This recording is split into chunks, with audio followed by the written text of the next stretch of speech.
So sa ating mensahe ngayong umaga, malalaman natin kung bakit hindi tayo nagtatagumpay. Gusto niyo bang malaman ang kalooban ng Diyos sa inyong buhay?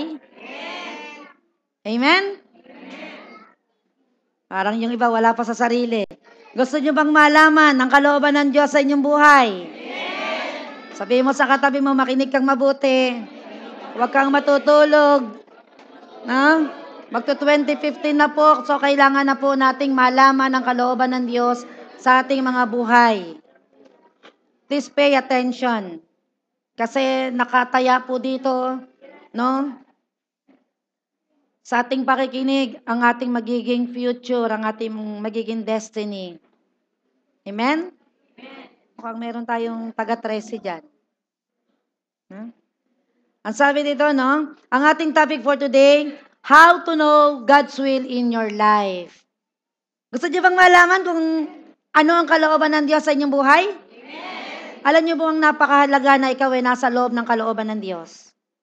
Dahil pag wala po kayo sa kalooban ng Diyos, hindi po kayo magtatagumpay. Amen? So tayo po'y manalangin. Lagay niyo po inyong kamay sa inyong puso. Manalangin ka ng sincero, no? Sabihin mo sa Panginoon, Holy Spirit, nais ko po na mabuhay dito sa lupang ito na nasa loob ng iyong kalooban. Panginoon, tulungan mo ako na patuloy na kumilos sa lugar na ito, sa buong buhay ko, na ayon sa iyong kalooban. Holy Spirit, ikaw ang pinadala sa akin ng Diyos Ama upang mag-guide sa akin sa kanyang kalooban. Kaya tulungan mo ako na malaman ko ito at dalhin mo ako doon. Sa pangalan ni Jesus. Amen. Marami kasi nagtataka, no? Kayod ng kayod, hanap buhay ng hanap buhay, aral ng aral, pero bakit mahirap pa din? Bakit hindi makaalis doon sa kahirapan? No? The answer is very clear. Wala ka sa lugar na dapat dinakda ng Diyos sa iyong buhay. Jeremiah 29:11. Ang sabi rito, I alone, sabi ng Diyos, know the plans I have for you. Plans to bring you prosperity and not disaster. Plans to bring you about the future you hope for. Sabi ng Panginoon, ako lang ang nakakaalam ng plano kung bakit ka lumabas dito sa mundong ito. At ang plano ko sa iyo ay ikaw ay magtagumpay at hindi ka madi-disaster. Pero sa totoo lang, marami sa atin, disaster ang buhay. Tama? Bakit? Kasi nga, hindi tayo nagtatanong sa Diyos kung ano ba ang kalooban ng Diyos sa ating buhay. Ako po, napakalinaw na patotoo dyan dahil ako po ay nagkaroon ng sariling plano sa aking buhay na ako ay gusto ko'y maging negosyante. Na?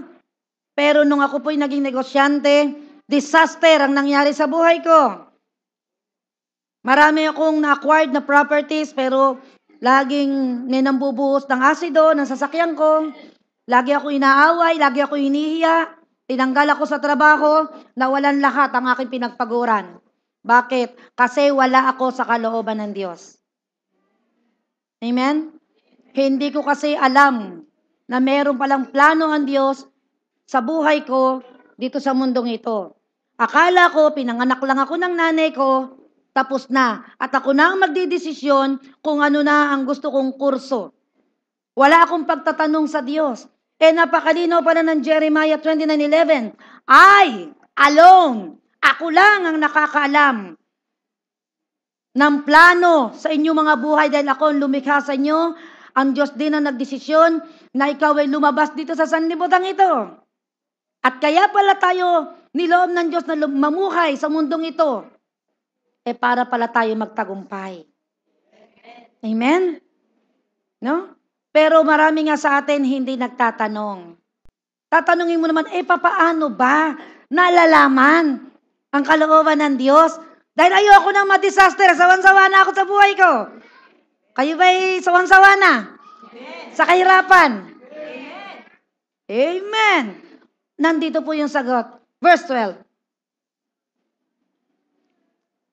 Kung maghanap na raw ito, maghanap na kayo.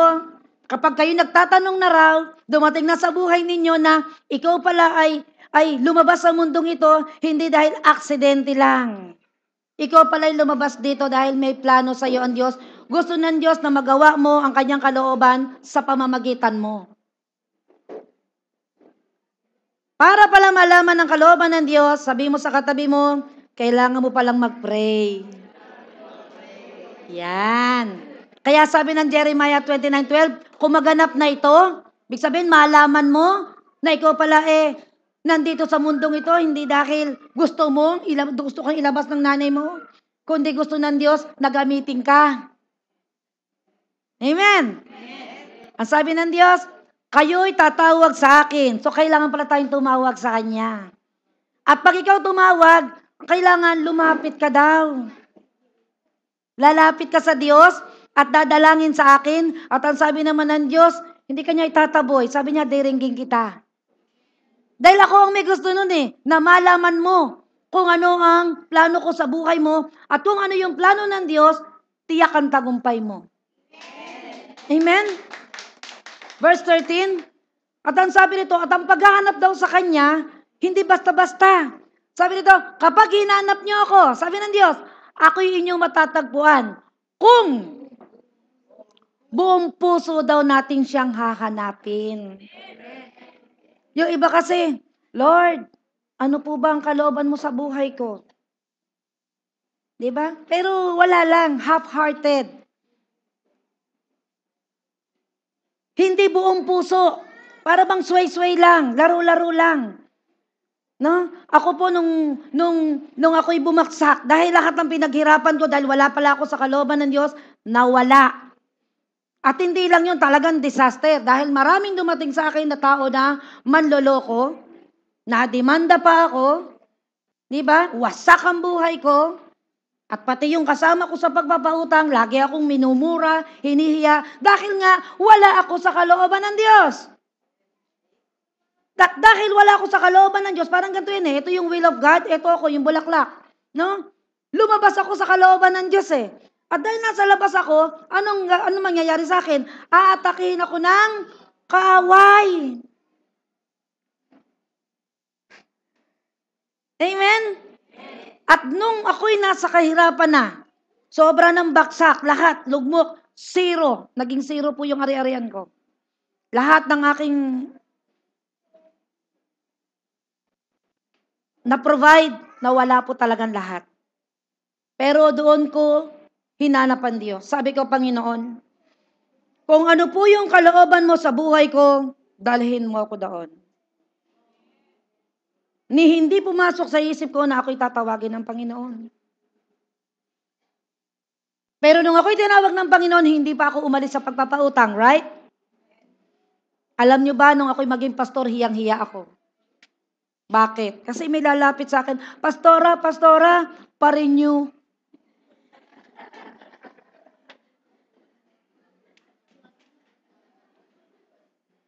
– 2009, nung ako'y maging pastor.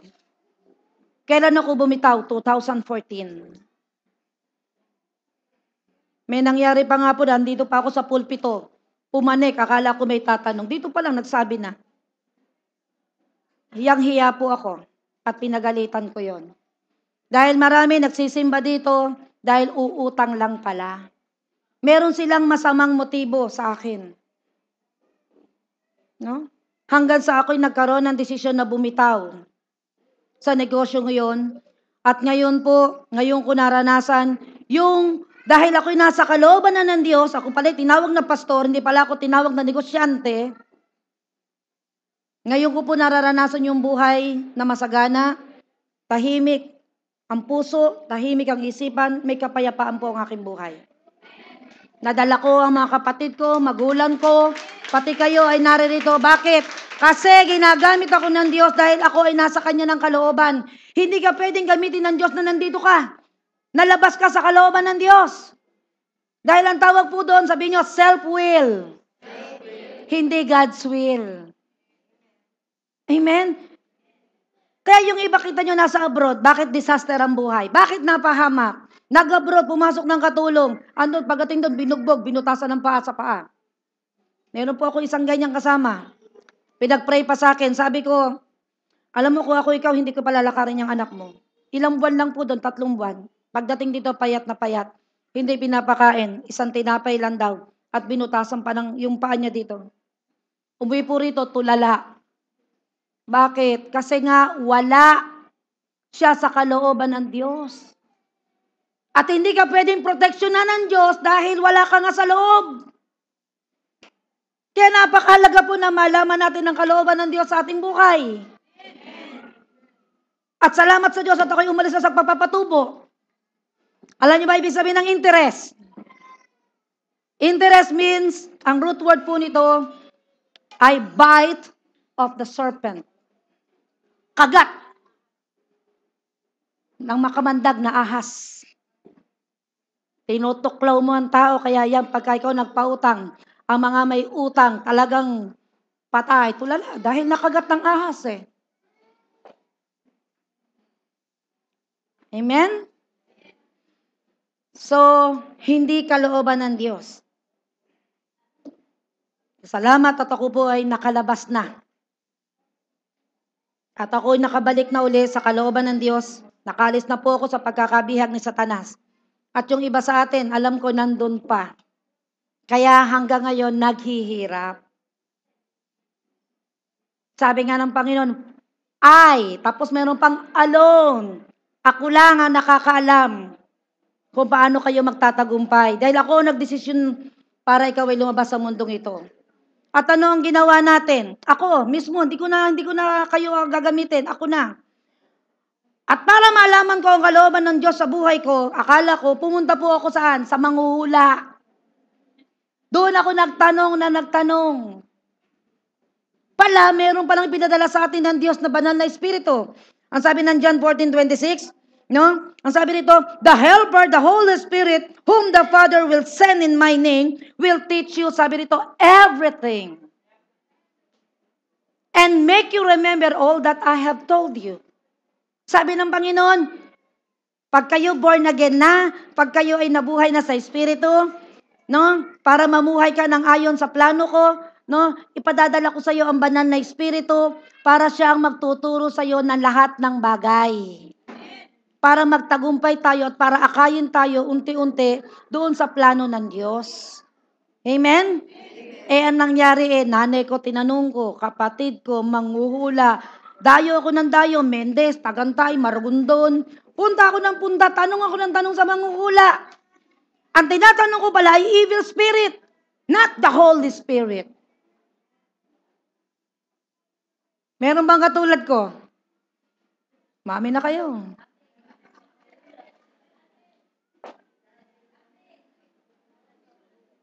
Diba? Meron palang pinadala sa atin, the Holy Spirit, the Helper, na siyang tutulong sa atin. Napadala daw ng Ama sa pangalan ni Jesus na magtuturo daw sa atin ng lahat ng bagay para tayo magtagumpay. Kaso disaster ang nangyari. Siyempre, talagang disaster. Bakit? Kasi evil spirit ang tinanong ko ang evil spirit ba, marunong magpala? Siyempre, ang gusto niyan, mawasak ka. Kaya disaster ang nangyari. Kaya mag-isip-isip kayo. Kaya minsan yung mga kumukuha ng kurso na hindi nagtanong sa Lord. Kaya ayun, nasayang ang kanilang kurso. Hindi nagamit. Sayang ang panahon, sayang ang pera. Diba? Kasi hindi nagtanong sa lumikha sa kanya.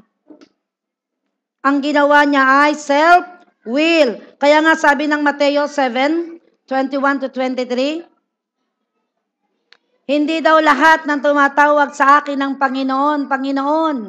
Ang sabi rito ay papasok sa langit, kundi ang mga tao lamang na sumusunod. Kita nyo, sa kalooban ng aking amang nasa langit. So napakahalaga pala na malaman natin ang kalooban ng Diyos sa ating buhay, dahil ang linaw-linaw dito, tawag ka ng tawag, Lord, tulungan mo ako. Lord, naghihirap po ako. Lord, may sakit po ako. Eh kaya ka pala nangyayari sa iyon kasi wala ka nga sa kalooban ng Ama. Tawag ka naman ng tawag ng Lord. Kaya sabi ni Jesus, hindi kaya lahat ng tumatawag sa akin ng Lord, Lord, papasok.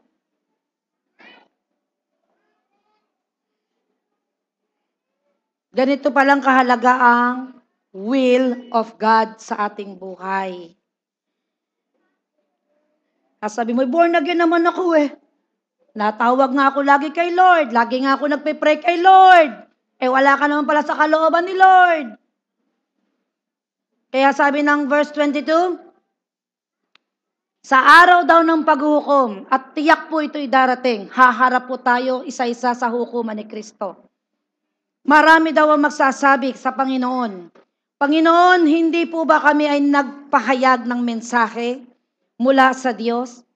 Nagpahayag nga pero hindi naman will ni Lord yung kanyang ipinapahayag. Gusto ko makita nyo ito ha. Ang mensahe na binibigay mo ay galing sa banal na Espiritu dahil siya ang magtuturo. Kaya sabi, Lord, nangaral po kaya ako, nag-Bible study ako doon. Eh, hindi naman ikaw pinapupunta ni Lord doon eh. Kailangan pala lahat tinatanong sa Holy Spirit. Sabi mo, magtanong ka sa helper mo, the Holy Spirit. Yan po yung dapat na tinatanong natin. Amen? No? Pagkatapos, ang sabi pa rito, hindi daw, sa araw daw ng paghukom, marami magsasabi sa akin, Panginoon, hindi po ba kami nagpahayag ng mensahe mula sa Diyos? Nagpalayas pa ng demonyo at lumayas naman at gumawa daw ng himala sa iyong pangalan. Ngunit sasabihin ko sa kanila, sabi ni Jesus, hindi ko kayo nakikilala, lumayo kayo sa akin, kayong gumagawa ng kasamaan. Sino itong mga gumagawa ng kasamaan na ito? Yung tumatawag kay Jesus ng Lord, na ang sinusunod ay hindi yung Holy Spirit na pinadala sa kanya, kundi ang kanyang kalooban, at ang sinunod ay yung boss niya, yung nanay niya, yung tatay niya, yung girlfriend niya. Hello? Hindi tinanong yung helper. Sabi ni Jesus, padadala ko sa inyo yung helper, the Holy Spirit that will teach you everything.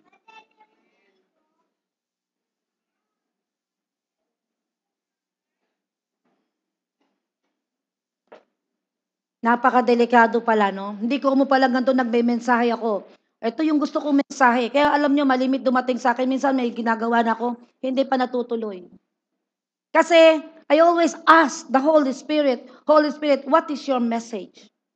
Minsan walang pumapasok sa akin. Kaya gagawa rin ako ng mensahe. Tapos pagka yung puspusan na yung prayer ko, eto na, may biglang ibibigay. Kaya nasayang, na disaster yung aking inihanda. Bakit? Hindi galing sa banal na Espiritu. Kasi pag galing sa banal na Espiritu, it will change. It will convict the heart na lahat ng makikinig. Kasi galing sa Kanya. Sa banal na Espiritu. Amen? Kaya dapat nasa kalooban pala tayo ng Diyos. Hindi tayo dapat lumabas doon sa kalooban ng Panginoon. Bakit? Kasi pag tayo po ay gumawa ng sariling desisyon, ang tawag po doon ay self-will. Ephesians 4:30. Holy Spirit is the God's mark of ownership sent to help us, guide us, and teach us. No? Ang sabi rito, and do not make God's Holy Spirit sad.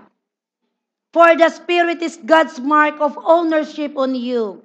I guarantee so that the day will come when God will set you free. Ang sabi, huwag daw nating palungkutin ang banal na Espiritu na siyang tatak ng Diyos na ikaw ay pag-aari niya at dahil pag-aari ka niya, dapat mong kilalanin yung banal na Espiritu na pinadala sa iyo, na siyang mag-guide sa iyo sa lahat ng bagay na hindi mo alam dito sa mundong ito.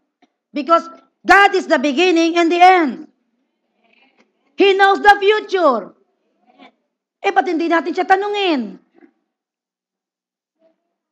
Kaya nga po, nung ako'y nagpaalam sa mga kaibigan kong mangkukulam at manghuhula, ako po'y sinumpa nila. Salamat sa Diyos at hindi tumalab. Bakit? Kasi pinili kong kampihan ng Diyos na buhay. Naalaman ko ang katotohanan na hindi pala ako dapat makipagkaibigan sa kanila. Ang tagal nila ako niloloko. At ako may nagpapaloko dahil wala akong alam. Hindi ko kilala si Holy Spirit. Na tinanggap ko na pala mula nung ako'y maborn again. Dito ka, Vilma, please. Nung tayo po'y tinanggap natin si Jesus Christ as Lord and Savior, right after ng confession mo, nasa iyo na si Holy Spirit. Siya yung nag-aantay ng pagtatanong natin. And He is God. Amen? Kasi siya yung third person God the Father, God the Son, God the Holy Spirit. Siya yun. Ipinadala sa atin. At dahil Diyos siya, alam niya ang lahat ng bagay. Alam niya kung saan ka magtatagumpay. Alam niya ang negosyo na kung saan ka uunlad. Amen? Magtatanong ka rin sa Kanya kung may pupuntahan ka. Panginoon, doon po ba sa pupuntahan ko hindi ako mapapahamak? Ilayo niyo po ako sa lahat ng uri ng kapahamakan. Magsasalita siya sa iyo. He is a person. Kaya nga, helper. Hindi siya gwardiya, kundi helper. At dahil ikaw ay nananangan sa kanyang pagka-Diyos, kinikilala mo yung binigay sa iyo ng Diyos, Ama, na para ikaw hindi ma-disaster ang buhay, tutulungan ka niya. Amen? Pakilagay nga sa Amplified Version. Yung John 16:7. Amplified. Gusto ko makita nyo ang role ng Holy Spirit kung gaano siya katindi, no? Ang sabi rito, however, I am telling you, nothing but the truth when I say it is profitable, good, expedient, advantageous. For you that I go away, mas maganda raw na ako'y lumayo, sabi ni Jesus. Because if I do not go away, the Comforter, the Holy Spirit, ang Holy Spirit, ito po ang role niya sa buhay natin. Siya raw yung counselor, magpapayo. The helper, tutulong. Siya raw yung advocate, magtatanggol sa'yo. Intercessor, siya yung nagpe-pray. Na habang ikaw ay nandito sa mundong ito, wala siyang ginawa kundi ipag-pray ka. Na hindi ka mag-backslide. Na ikaw ay magpatuloy na matapos ang kalooban ng Diyos sa buhay mo. Amen? At siya rin yung strengthener. Na kapag nangihina at napapagod ka na sa katatrabaho at kaiisip, siya kanya hihingi ng lakas. At siya rin yung standby. Kanina nakita nyo si Vilma rito. Standby, ibig sabihin, waiting for your asking and your command. Oh, palakpakan natin ang banal na espiritu. Waiting lang siya, pero sabi niya, kaya diba sabi ng Efeso 4:30 kanina, huwag daw nating gawing malungkot ang banal na espiritu. Bakit? Ikaw ba naman, halimbawa, eto tayo, eto ako Holy Spirit, pinadala ako sa iyo, tapos hindi mo mala ako tanungin. Di ba ikaw? Malulungkot ka. Ako pa naman ang hahanapin ng Diyos pagdating ng rapture. At dahil hindi mo nga ako tinatanong, ako yung Holy Spirit, ha?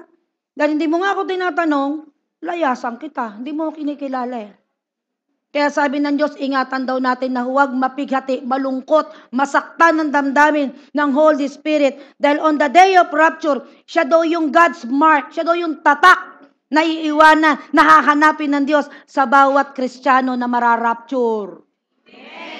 Oh, napakahalaga pala ni Holy Spirit. Amen? Kaya lang, yun nga, hindi natin siya kinakausap dahil hindi natin siya kilala. Kilala nyo na ba ngayon ang Holy Spirit? Kaya lagi kayo magtatanong sa Kanya. Isipin nyo ang pagtatanungan niya, Diyos. Kaya hindi ka tiyak na mapapahamak, hindi ka madi-disaster. Amen? Tanong, ako naman po ay nagpe-pray. Yung iba naman sa inyo, sasabihin niyan, ako naman po ay nagpe-pray, nagtatanong ako sa Lord kung ano po ang kanyang kalooban. Bakit disaster pa rin ang buhay ko? Meron ba nun dito? Marami. Ang sagot po nandito sa Romans 8:13. Bakit yung iba, pag nagpe-pray, hindi makarinig? Hindi pa rin sinasabi ng Holy Spirit ang kalooban ng Diyos sa kanyang buhay. Alam niyo ba kung bakit? Sabi rito, Romans 8:13, led by the dictates of the flesh. Ito yung hindrance to hear God's voice. Ibig sabihin, yung mga Kristiyano raw na namumuhay pa rin ayon sa laman at hindi namumuhay ayon sa Espiritu, hindi mo raw maririnig ang tinig ng Holy Spirit. Kalbitin niyo yung mga katabi niyo, tulog. No? Paano mo maririnig ang tinig ng Holy Spirit? Lagi kang tulog.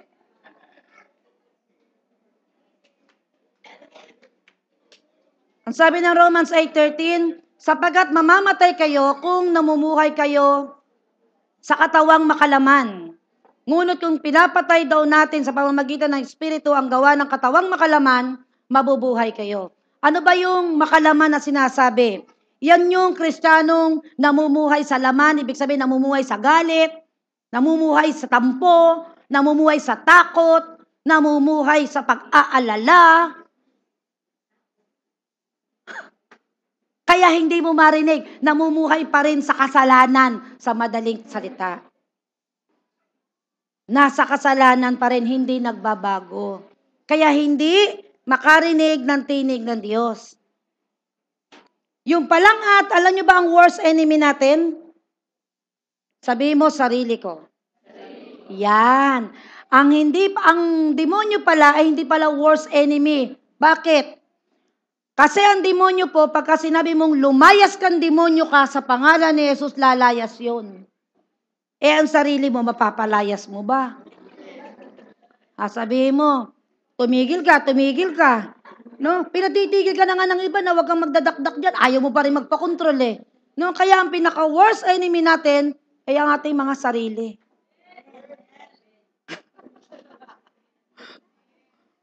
Kaya puro disaster ang nangyayari sa ating buhay. Gustong-gusto ng helper, the Holy Spirit, na ikaw ay pagsabihan, mag-coach siya sa'yo. No? Pero hindi mo marinig. Bakit? May salpak ang tenga mo, ganyan ka ng ganyan. Sayaw ka ng sayaw di ba? Hindi mo marinig ang tinig ng banal na Espiritu. Kaya nga po yung headset na yan, hindi ako pabor dyan Kasi nagsasalita po ang Holy Spirit dito sa ating tenga.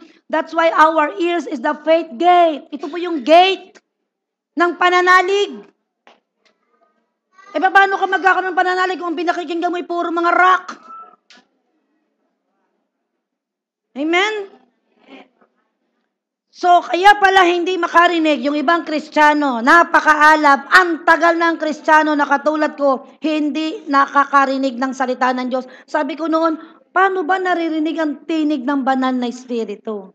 Nagtatanong din ba kayo ng ganon? Naiinggit kaya ako sa ibang mga Kristiyanong ganon.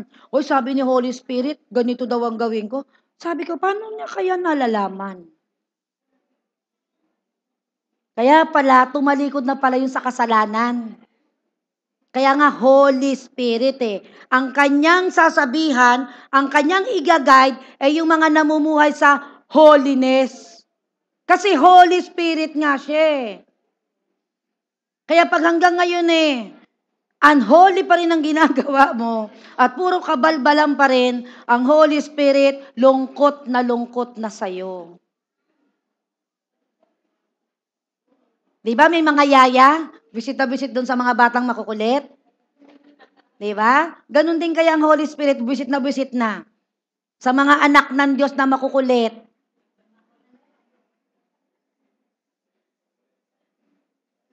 Kaya marami sa atin, disaster. Dapat tapusin na po natin yung disaster na yan. Let's use and ask the power of the Holy Spirit sa ating buhay. Amen? Meron pang isa. Bakit hindi rin nalalaman ng iba? Bakit yung iba may mga blessing na tinatawag sa buhay nila, pero hindi nila alam, inilalayo na sila. Akala nila blessing, wow, ang dami kong trabaho, ang dami kong customer. Blessing!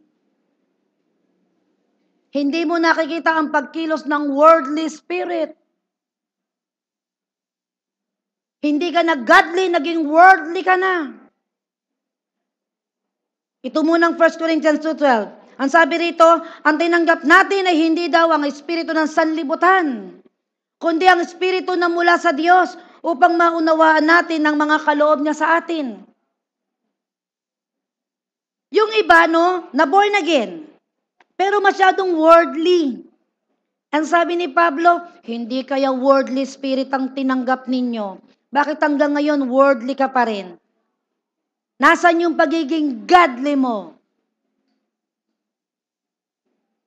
Amen? Worldly means nakikiayon ka sa gawa ng sanlibutan. Kung nagsusugal ka pa rin. Kung naninigarilyo sila, naninigarilyo ka pa rin. Kung sila'y nagmumura ka rin. Yun ang gawa ng sanlibutan. Kung sila'y sinungaling ka pa rin. Yun ang sanlibutan na minamanage ni Satanas. Kaya okay lang sa kanila yon. Pero sa anak ng Diyos, na pinadalahan ng banal na espiritu, hindi na dapat sa atin yon. Accountable na po kayo kasi narinig nyo na ang mensaheng ito. Ako po, ang tagal kong Kristiyano, wala akong narinig na ganitong mensahe. Sana narinig ko na noon pa ako tumino. Hindi ko alam na meron palang Holy Spirit. Narinig ko yung word na Holy Spirit, pero hindi ko alam yung kanyang function sa ating buhay. Hindi po siya natutulog. Kahit ikaw tulog, andyan siya. Sarap kaya ng ang kalagayan ng anak ng Diyos. Amen? Kaya nga po ang ginagawa ng kaaway, eto, Romans 12, verse 2. Huwag daw tayong makiayon sa takbo ng mundong ito. Ang sabi rito ay huwag. Pero tayo nakikiuso lagi. No? Mag-iba na raw tayo ng sa pamamagitan daw ng pagbabago ng ating pag-iisip. Pag nagbago na po tayo ng isip, halimbawa, gusto ko pumunta SM. Anong gagawin mo doon? Manonood ng sine. Ano pa? Kakain ako doon. Ano pa? Bibili ako ng mga gusto ko. Maraming sales doon. Yan po yung ginagawa ng mga worldly. Okay lang yun. Pero dapat hindi mo kinakalimutan yung iyong gawain para sa Panginoon. Lalo na ang Word of God. Why? Bakit kailangan natin lagi magbasa ng Word of God? Kasi ito po yung armas. Sandata, tinatawag na tabak. Araw-araw po nasa digmaan tayo. Sino kadigma natin? Si Satanas at ang mga demonyo. Ngayon, lumabas ka, sige, pumunta ka sa digmaan ng walang tabak. Palagay mo, panalo ka? Talo ka!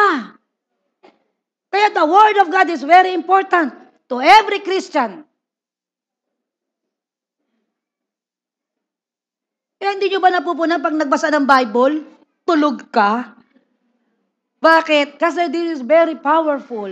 Ayaw na ayaw ni Satan na ikaw ay magkaroon ng matalas na tabak na magkabilay talim. Amen? Praise the Lord.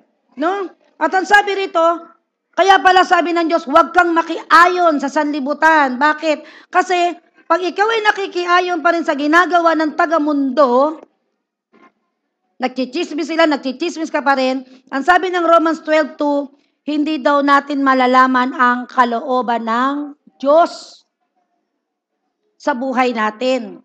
Lalo na yung mga batang lalaki, mahilig mag-Dota, mahilig mag-computer. Yan ang gawain ng sanlibutan. No? Di ba sinabi ko na sa inyo, ang pagdodota, ang pagko-computer, yan po ay occultic way. Kayo po ay nakukulto na, kaya hindi nyo ba napupuna? Lagi Lagi kayong inaakay na, oh, laro na tayo, laro na tayo. Lamang ginagawa eh. Talagang hanggang hating gabi, hanggang umaga, hindi yan tumitigil. Bakit? Di ba? Laro ng laro sa computer. Mga nagsusolitaryo sa computer. Yun ang tinatanong, magkaka-boyfriend ba ako o hindi? Magtatagumpay ba ako sa abroad o hindi? Di ba nagsusolitaryo? Yun ang tinanong instead of the Holy Spirit.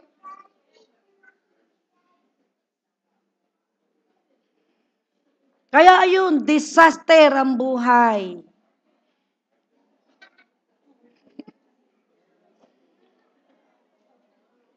Gusto nyo bang malaman ang kalooban ng Diyos sa buhay nyo?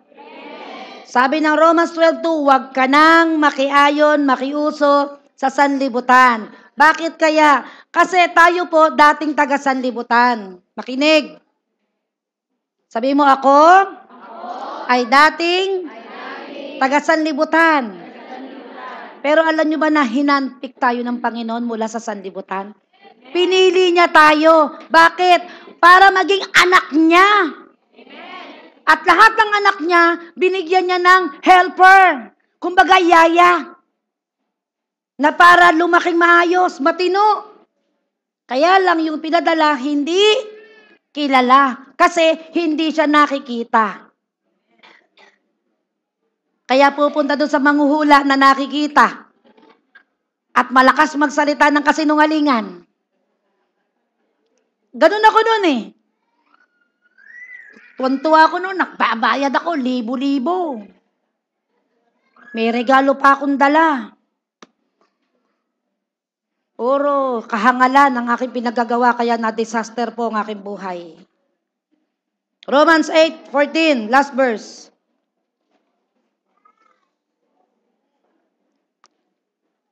Tignan nyo kung gaano kahalaga ang banal na espiritu. Sabi rito, for as many as are led by the Spirit of God, these are sons of God. Ibig sabihin po nito, yun daw, para mas malinaw. Ito uli si Holy Spirit. Yun daw nileled. Ibig sabihin ng led po, kinokontrol, dinadrive, ginaguide ng Holy Spirit. Halimbawa, ako yun. Ako daw ang tinatawag na anak ng Diyos. Kasi sa totoo lang, maraming anak ng Diyos, hindi nileled ni Holy Spirit, kundi nileled ng sariling emosyon. Pag ang sabi, ang gawa ng laman, kasama doon ng pagkagalit. Pagsasabi, huwag kang magalit. Hindi, galit ako. So, yun yung self-will. Gawa ng laman yun. Sabi ni Holy Spirit, huwag ka na magalit. Ngayon, hindi mo na marinig ang kanyang tinig. Bakit? Bunganga ka na ng bunganga eh. Mas malakas ang bibig mo eh. Ang boses po ng Holy Spirit ay mahina lang. Small, stilled voice. Ang lakas ng bunganga mo hanggang kalye, abot.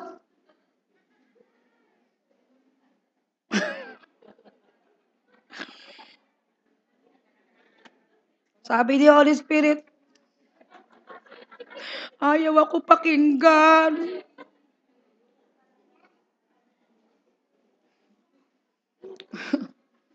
Marami led by their emotion.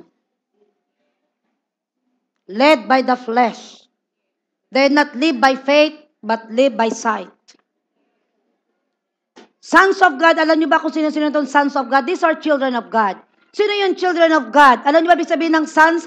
Ang Greek word po niyan ay huios. Huios means matured Christian. So yun daw matured Christians, led na yan ng Holy Spirit. Pero yung mga baby Christian, kaya that's why kailangan nyo pong turuan. Kaya po kayo minsan napapangaralan. Kasi ang tagal-tagal mo ng Kristiyano, hanggang ngayon, baby ka pa rin. Bagay na bagay sa yung pangalang baby. Kaya minsan yung tawagan nila sa mag-asawa, baby.